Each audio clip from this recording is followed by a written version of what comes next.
I believe that taking care of nature is taking care of people.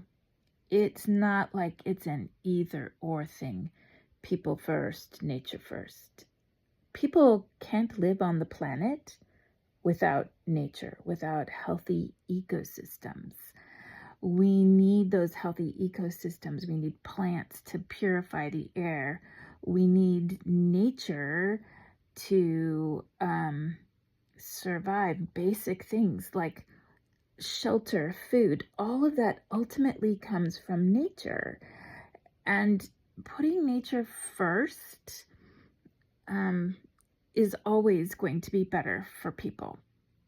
It may not be the best for making money, but if we ruin the planet and trash our home, it won't matter how much money you have.